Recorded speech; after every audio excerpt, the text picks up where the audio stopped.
more than 300 Radyo Natin announcers every single day.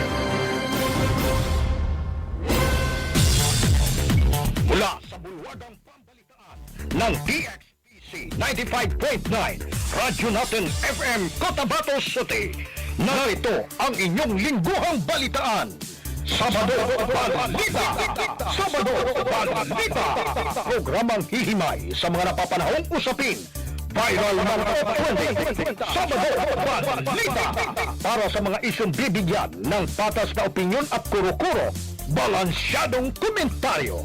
Kasama ang inyong RN Broadcaster, ang Verson Pumpa.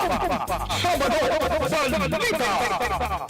Pakinggan ang palatuntunang Sabado Balita with Anderson Pumpa.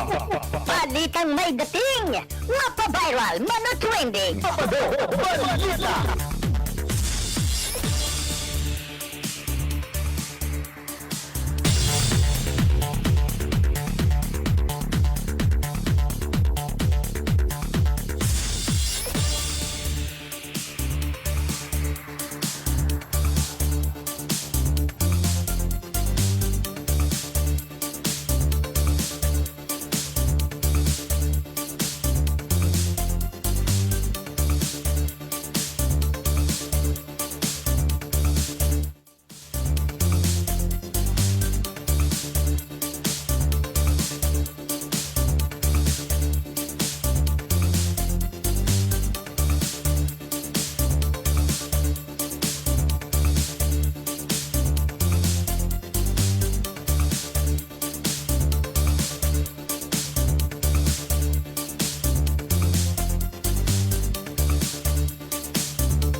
Umaga Pilipinas at maging sa ating mga kababayan sa ibang bansa.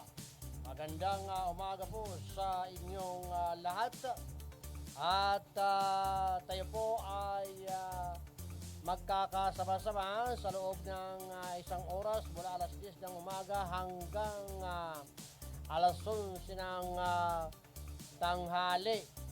At dito lamang po sa programang Balitaan sa Sabado, DXTC 95.9 Radyo Natin FM Lungsod, Cotabato.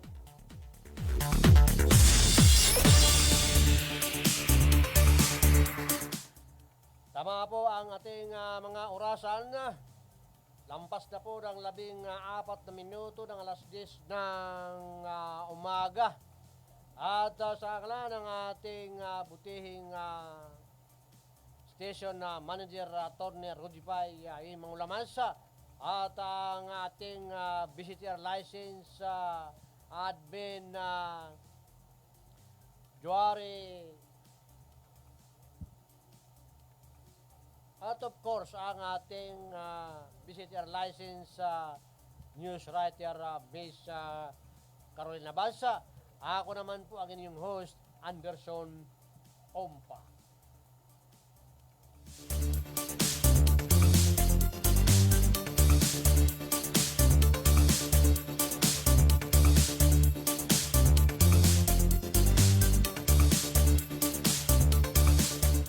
At mabuti naman at hindi tayo nalit. Dumating lang ng halos insakto sa oras ng ating programa dahil kanina ay medyo matraffic po. Mayroon mga ilang porsyon diyan sa mga kalsada kung saan ating binabaybay ay nagkaroon ng traffic. At dahil nga dito sa Iron Man ba yun? Tawag doon. At yan yung mga riders na mga magagaling magmotor.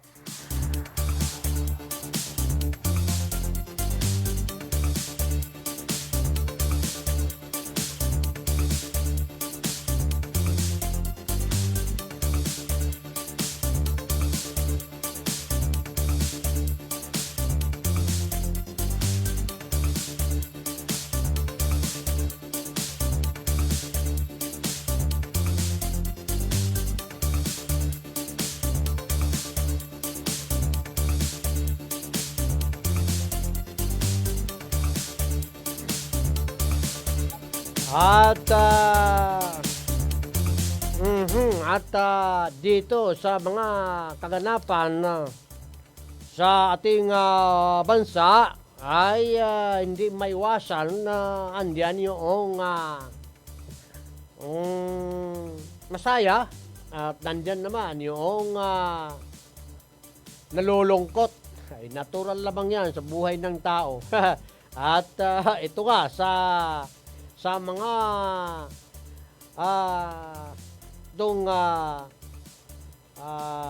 impeachments dapat kay Vice President Sara Duterte ay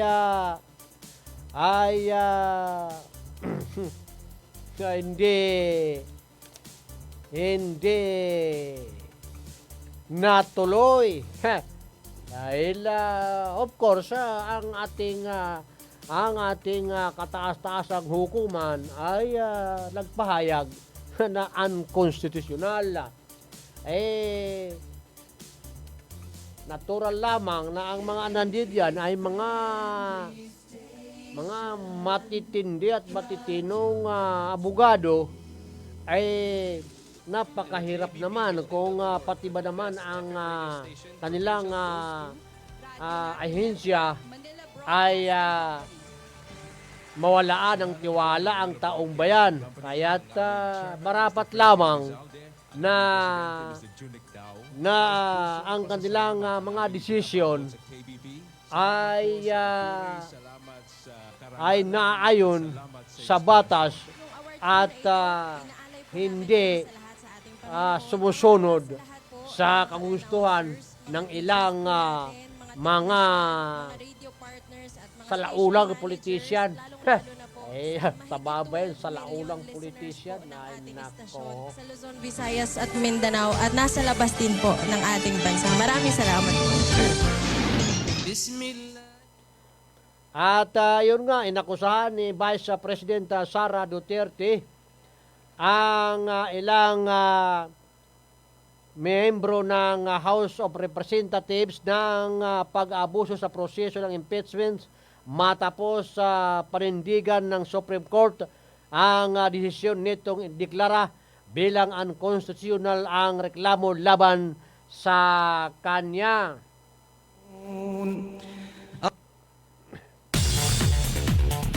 Yes, unang pasalamat ko sa Diyos. Pangalawang pasalamat ko ay sa mga abogado ng nagtulong-tulong para questionin yung pag-aabuso ng proseso ng impeachment ng House of Representatives ani Duterte sa isang panayam sa The Hague noong nakarang Huwebes, Enero 29.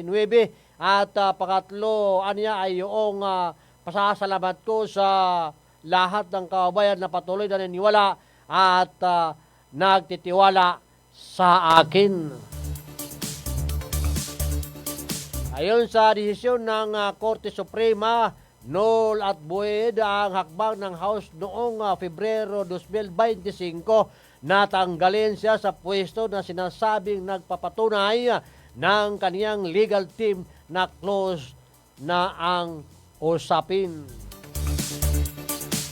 Anya rin, hindi niya tinalakay ang impeachment sa kaniyang ama, ang dating Pangulong Rodrigo Duterte, habang nasa detensyon at mas mainam anya na tutukan ang mga bagay na may kaugnayan sa kanilang buhay at sa bayan.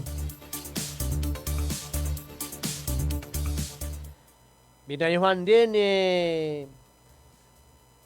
Vice President Sara Duterte ang mga taga-suporta na ipagdiwang ang kaniyang tagumpay ng responsible.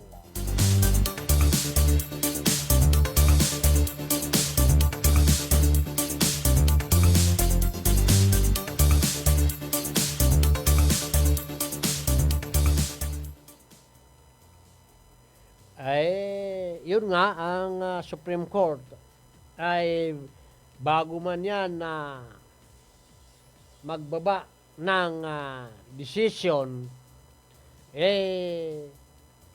masinsinan o babusisi ang kanilang ginagawa pagsusuri sa mga asuntong iniakyat sa kanila. Katulad nga nitong impeachments laban kay Vice President Sara Duterte, ito naman ay sa aking pananaw, siguro kahit na high school graduate, hindi ang ano ba ito, dahilan ay yung sinasabing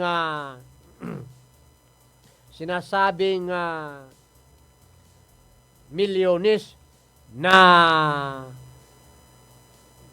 sinasabing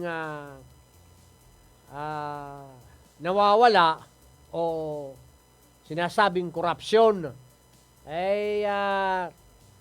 Yun nga lang, hindi natin maiwasan ang ating mga mamamayan na hindi rin kumbinsi sa sinampang investment sa kanya dahil sa kabila nito ay mayroong mga positibong bilyon-bilyon na may kinalaman sa korupsyon ng ating mga politician na sangkot dito nga sa korupsyon. Bakit sila ay malayapang nakakagala? Ang pinupuntirya ay itong si Vice Presidente Sara Duterte, ang tanggapan ng ombudsman ay maliwanag ba ang kanilang pahayag na wala ito. Kumbaga, clear na nga sa ombudsman, ginigiit mo pang ang iyong impeachments, ay natural lang. Pag inakyat mo yan sa Supreme Court, hindi naman ganong, hindi naman kasintahan yun ang mga nakaupuron para panigan ang inyong mga pamumulitika. Mario Sepo, maglingkod naman kayo sa bayan para naman kahit papaano ay may matuwa sa inyo.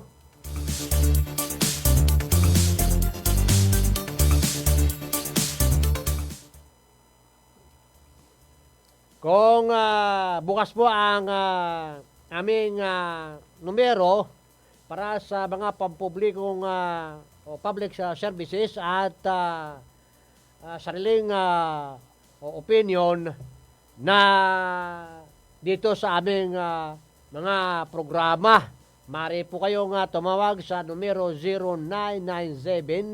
0997-381-8220. Ulitin ko po, 0997-381-8220.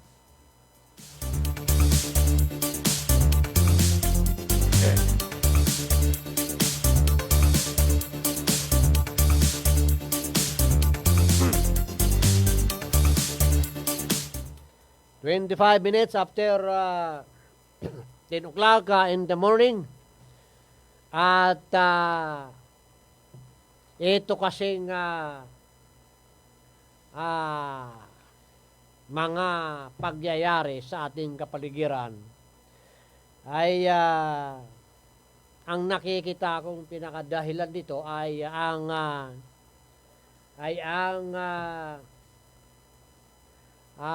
mataas na ambisyon sa larangan ng politika.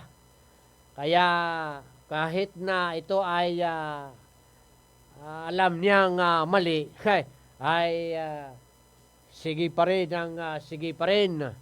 At ito ay kanyang ipapahamak, nanaisin pa dito na kahit na sunugin ang kanyang kaluluwa at tao sa kabilang buhay, makuha lang niya ang kanyang hinahangad sa mundong ito, gagawin niya, Mario Josep. Remember na ang ating pamumuhay dito sa ibabaw ng mundo ay pagsamantala lamang. Napakabilis po ang panahon. Baka doon sa kapupursige mo, sa ambisyon mong masungkit ang isang posisyon, hindi ka pa umabot doon, ay sinundo ka na ni kamatayan, ay yun ang malaking problema. So, ay marapat lamang na tayo ay kumilos na ayon sa batas at hindi sa ating kagustuhan. Palibhasa bendalo. Mayroon na sa Pilipinas sa tinagal-tagal ng panahon. Ngayon lang kasalukuyang administrasyon na kung saan nagkaroon ng bendalo. Ang may sabi pa yung gumagawa ng batas, Mario Josep. Bakit nandiyan pa kayo?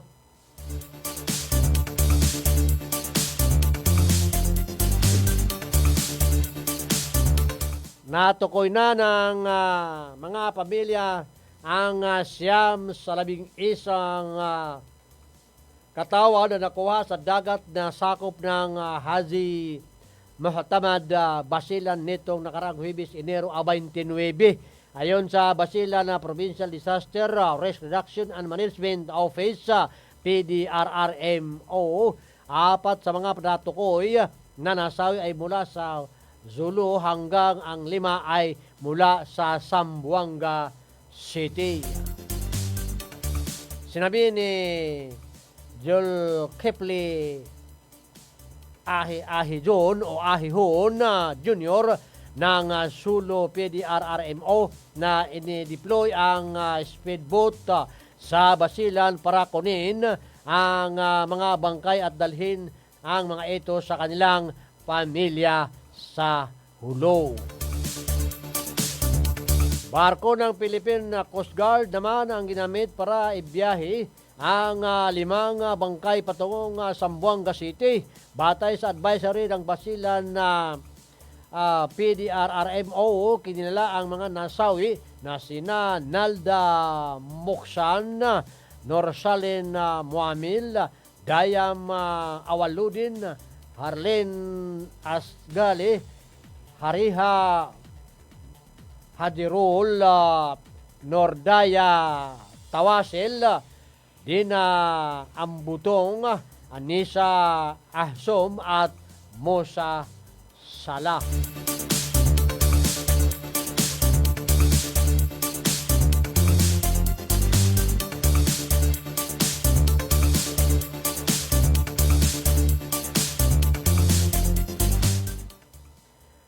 Sa mga ganitong sitwasyon, natural lamang na pag may mga sakunang nangyaring kahalintulad nito, ay ang unang-unang sisisihin ay ang mga otoridad na ang kanilang responsibilidad ay ang mga barkong naglalayag na kung ito ba ay dapat payagan o hindi. Siyempre, pagkang isang barko ay mayroong diferensya, di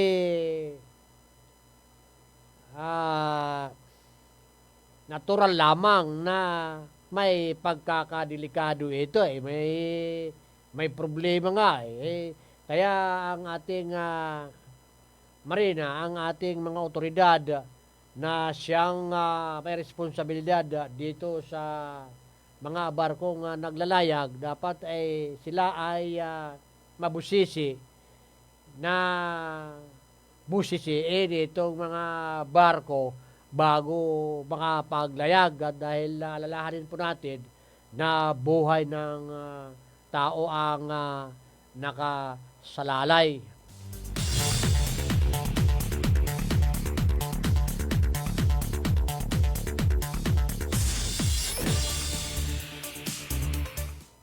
"32 minutes after 10 o'clock in the morning, inilabas na ng Commission on Election ang mahalagang pitsa na dapat tandaan para sa paghahanda sa Barangay at Sangguniang Kabataan Eleksyon o BSKA. Kabilang dito ang kumpletong calendar of activities, kabilang ang patakaran at pinagbabawal na gawain para sa kampanya at panahon ng halalan.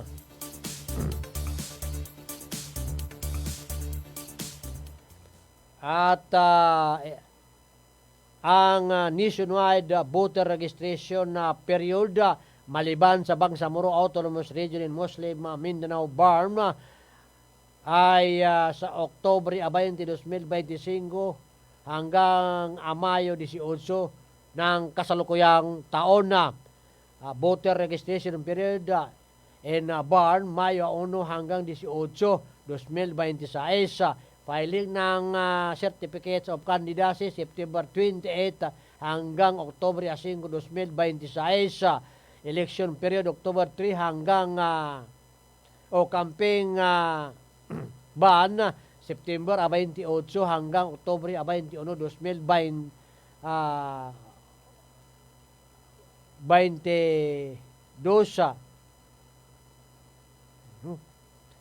At ang camping period ay sa Oktubre 22 hanggang 21, 2026. At ang bisperas ng eleksyon din, Nobyembre 1, 2026. Bisperas ng eleksyon din ay Nobyembre 1, 2026. Election Day, November 2, 2026. Huling araw ng paghahain ng Statement of Contribution and Expenditures ay sa Disyembre 2, 2026. Ang camping period ay mula Oktubre 2 hanggang 31 ng kasalukuyang taon.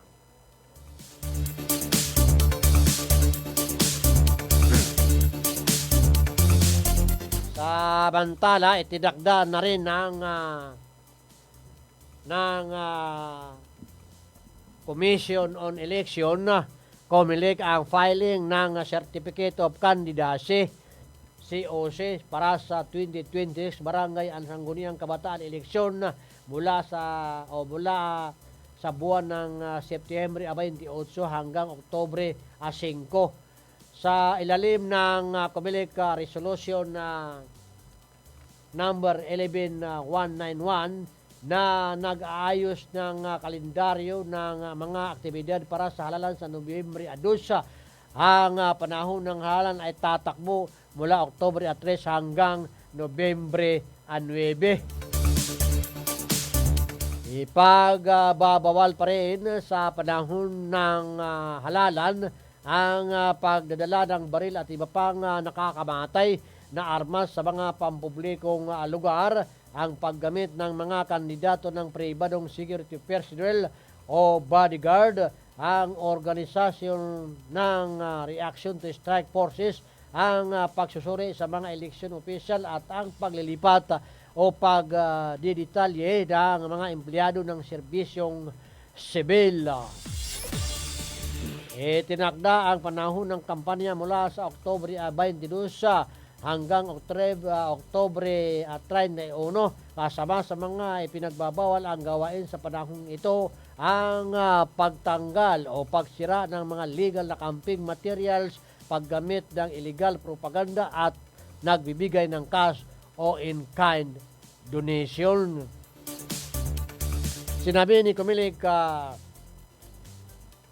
sinabi ng Comelec na ang pangampanya, pagbibinta at pagkonsumo ng alak at ang pagbibigay ng pagtanggap ng libreng transportasyon, pagkain, inumin o ibang bagay na may halaga ay ipagbabawal sa bisperas ng halalan sa Nobyembre.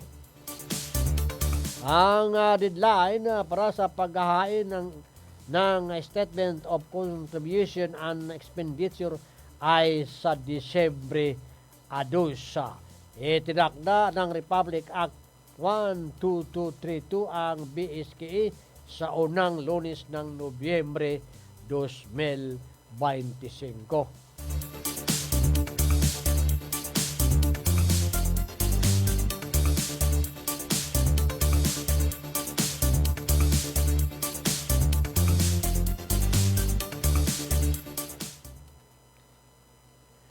Ay nako, itong Comelec ay walang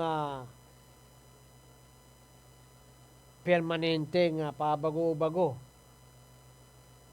Ang mga itinakda araw ng halalan pagka dapat pag nandyan na ang batas, kahit anong mangyari, bakit mo babaguhin? Wala namang gira. Unless na puputukan. Kung ganyan, dahil lamang sa kawan-wan ng rason, hindi kasya ang oras, maubos ang oras sa Mario Josep. Alam na ninyo kung ano yung skill, kaya ang lubos na nakakaalam, bakit hindi pa niyo ginawa? Tapos sasabihin niyo, ganito, Mario Josep, magbago na kayo!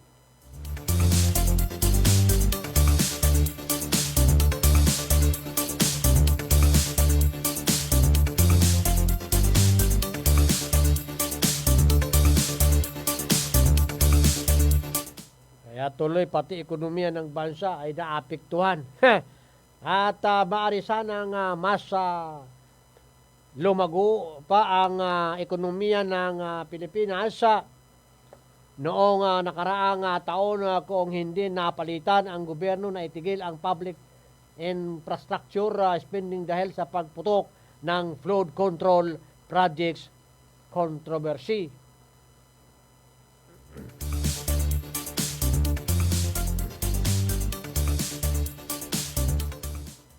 Ang ekonomiya base sa sukat ng gross domestic product, ang halaga ng mga kalakal at serbisyo sa isang panahon pumalo sa 3% noong Oktubre hanggang Disyembre 2025. 25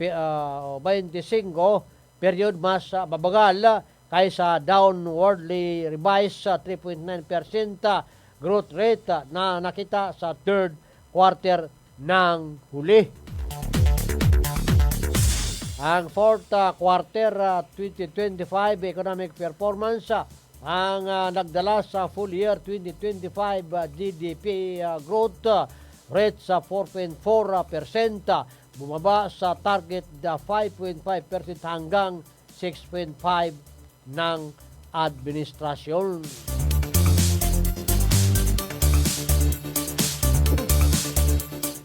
Sa kabilang dako, makikita sa data ng Philippine Statistic Authority na the industry sector declined 0.9% in the last quarter of 2025, dragged by construction which contracted by 7.1% on the back of its staggering 41.9 drop of general government capital formation and construction in October-December 2025 period. At dinagdag pa ni balasikan na ang nakitang paghina ng last quarter ng 2025 ay necessary setback para magtayo ng pangmatagalang momentum ng paglago. Kasi sana kung paglago, kung maglago, Mario Sepo.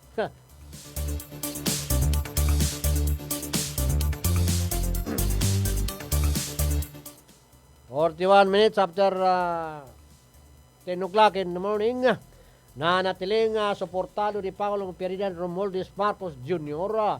Ang pagdaraos ng Bangsamoro Autonomous Region in Muslim Mindanao BARM elections. So balit hindi niya papayagang lalabag sa umiiral na batas. Ayon sa Presidential Communication Office, Undersecretary Claire Castro, sa press briefing sa Malacanang, ginagalang ng Pangulo ang assessment ng Commission on Elections, COMELEC, sa pangailangan na ipagpaliban ang halalan dahil sa legal at operasyonal na mga alalahanin. Nagpakita po kasi ng COMELEC kung ano ang maaring naging dahilan kung bakit kailangan ma-postpone operational issues and legal issues, sabi ni Castro. Idinagdag niya na tinukoy ng COMELEC ang kakulangan sa oras ng paghahanda at mga nakabibing dokumento na dapat makumpleto bago ang halalan. Binigyan din ni Castro na habang matibay ang suporta ng Pangulo na idaos ang halalan, prioridad pa rin ng pagsunod sa batas. Gustong-gusto po talaga ng Pangulo na matuloy ang eleksyon, pero kung may time constraints at hindi ito maipapatupad dahil makakalabag sa batas, hindi naman po nanaisin ng Pangulo na ituloy ang eleksyon. Dagdag pa nito. Inaprubahan ng COMELEC in bank ang pagpapaliban matapos irekomenda ng Executive Director Law and Department at Bangsamoro Study Group na hindi maisasagawa ang halam sa buwan ng Marso 30, 2026. Ang bagong batas na redistricting na inilagdaan ni Bangsamoro Interim Chief Minister Abdurauf Makakuha ay hindi maaring ipatupad sa loob ng pinagbabawal na 120 days na period ayon sa election law. Kaya kinakailangan ng Kongreso na magpasa ng batas para tukuyin ang bagong pitsa ng halalan na natiring ipinatupad ang provision ng election period, kabilang ang gun ban kasunod ng pagpapaliban noong Oktubre ng nakaraang taon na. Inutos din ng Korte Suprema ang pagpapaliban ng halalan dahil sa pagka-unconstitutional ng dalawang districting laws, Baas 58 at 77.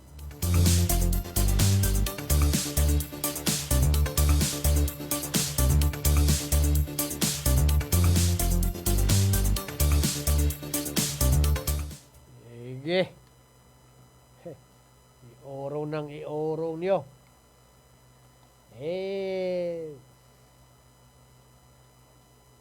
Kani-kaniyang diskarte yan eh. Pagka pabor sa akin, go.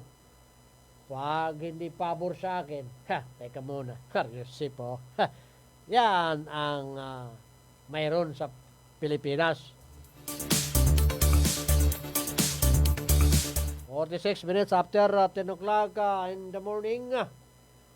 Bukas po ang aming numero para sa inyo, para sa mga pampublikong panawagan, public services, o mayroon man kayong sariling opinion sa aming mga programa. Ang aming pong numero ay 0997-381-8220. 0997-381-8220.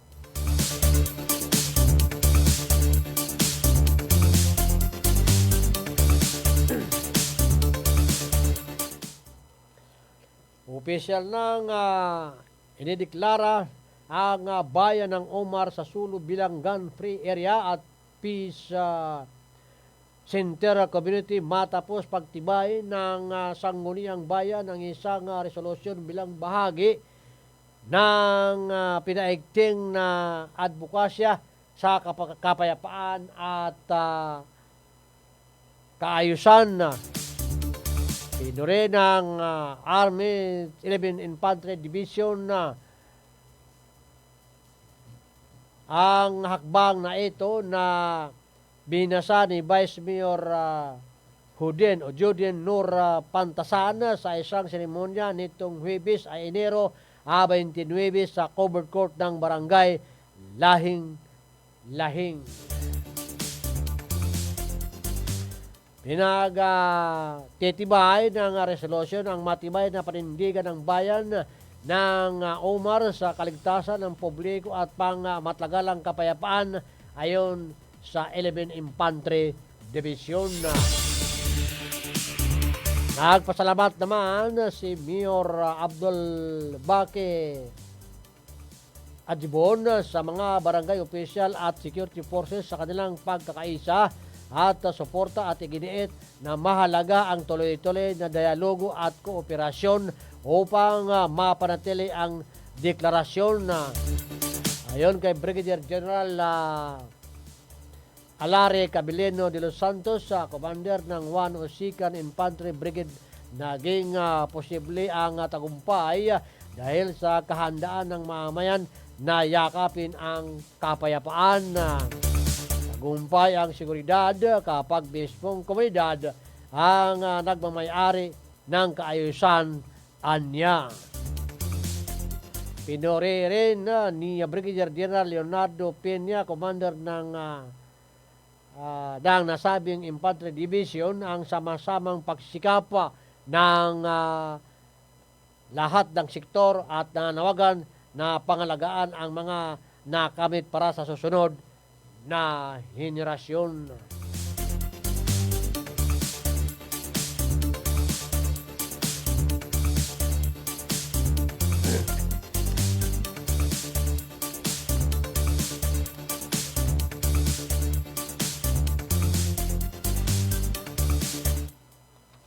Pag sinabing peace ay napakaganda po yan. Kahit po sa pag-individual, makasalubong mo lang yung kasama mo, binati mo ng peace, bibidyo, kakaiba ang iyong nararamdaman at ibabalik din sa iyo ang iyong sinabi. So, speaking of peace, napakaganda po yan. Yan ay isa sa pinakamahalaga sa pamumuhay ng tao sa daigdig na ito. Ang tanong ay kailan magkakaroon ng kapayapaan, peace na sa ating bansa. Kung ang ilan sa ating mga kababayan ayaw ng peace. Gusto love, Mario Joseph, pagmamahal sa kapangyarihan. Hindi bali tamaan ng basoka. Basta asokal, Mario Joseph, magbago na tayo.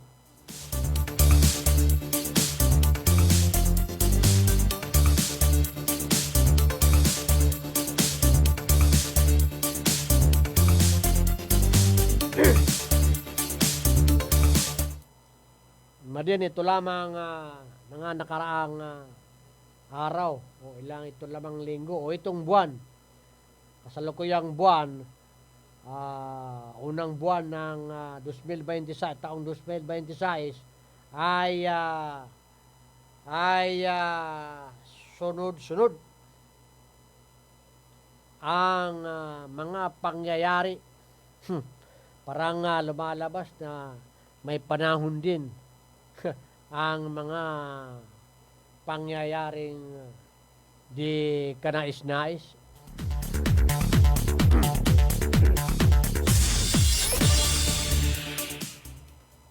Naglunsad ng libreng sakay ang Philippine Coast Guard, PCGE, para sa mga pasahirong bumibiyahe sa rutang Isabela City, Basilan at Zamboanga City. Kasunod ng direktiba ng Department of Transportation na isinagawa ang libreng biyahe gamit ang BRP Tubataha upang matiyak na makatwid pa rin ang mga pasahero habang may limitadong operasyon ng ilang passenger vessels sa lugar.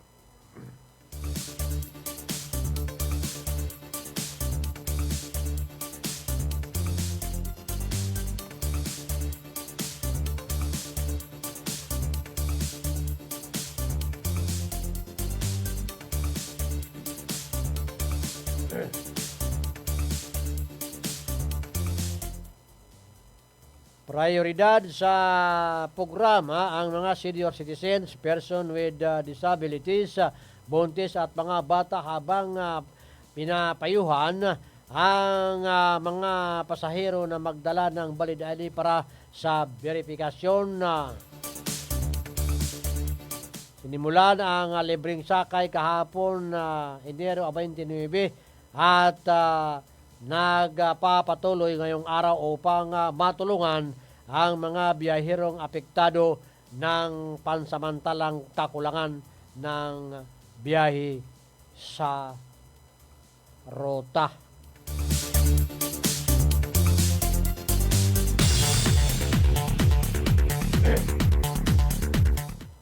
Hindi po maiwasan ang mga pangyayaring hindi inaasahan. At yan po ay talagang sadyang tadhana na po yan. At yan ay kung mangyayari, nanaisin ng kung may kapal na mangyayari, ay mangyayari po nga. At ganun din, the same manner, ay kahit gaano ka, kahit na lahat ng demonyo sa iyong kapaligiran ay pinakiusapan mo pa na gawin, tulungan ka sa iyong mga hakbanging kahit na alam mong ito ay lumalabag sa batas ng pamahalaan o batas ng tagapaglikha, ay sige ka pa rin ng sige pa rin. At isa lamang po ang may kapangyarihan na siyang makakagawa sa lahat ng ating nanaisin. Kung hindi po na itong papahintulot, sabi ko nga kahit lahat ng demonyo ay pakiusapan mo, hindi po tayo magtatagumpay. Kaya't marapat lang po na kahit sa larangan ng politika, kung talagang yan ay para sa'yo, ay at ginagawa mo naman, ay wala pong makakahadlang. Yan po ang realidad. At yan po naman ay nakikita naman po natin na mayroon sa ating mga kababayan na napakataas ang bisyon sa larangan ng politika at gusto pa nitong maging pangulo ng bansa, at lahat ay gagawin, pati tuloy kaban ng bayan ay pinapakialaman sa kawalanghyan, hindi pa rin nagtatagumpay. Bagkus ito po ay tuwirang makakasama sa kanyang pagkatao at sa paningin ng tao at higit sa lahat sa paningin ng nag-iisang tagapaglikha. At yan po, ganun po kasimple yun. Kaya walang dahilan po na tayo ay gumamit ng karahasan o anumang bagay na hindi naayon sa batas o hindi katanggap-tanggap sa mata ng tao at sa bata ng tagapaglikha. Tulad nga ng sabi ko, kahit lahat ng demonyo, itawagin mo, wala pong mangyayari. Pag ninais po ng ating tagapaglikha na mapa sa atin ang isang bagay, wala pong makakapigil. At yun nga, at talagang sadyang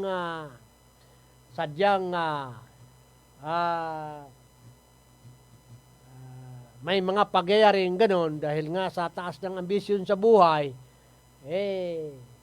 kahit mapahamak ang lahat,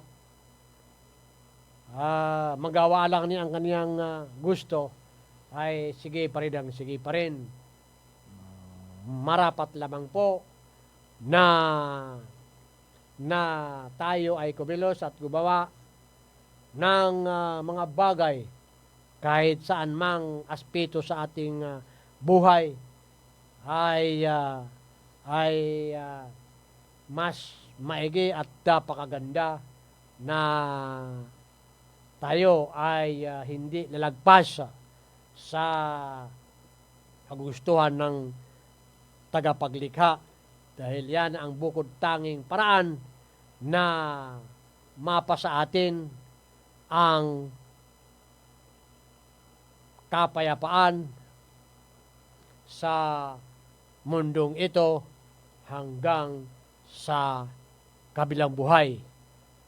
At tapos na po at 2 minuto na lamang ang natitira sa ating ang natitirang oras sa ating programa na pinamagatang balitaan sa Sabado mula alas 10 ng umaga hanggang alas 11 ng umaga. Dito lamang po sa DXTC dito lang po sa DXTC 95.9 radyo natin Lungsod Cotabato. Muli at sa ngalan ng ating station na manager Attorney Rojipay Imangulamas at of course ang ating admin Juare at ang ating news writer Miss Carolina Basa at ako naman po ang inyong host Anderson Ompa.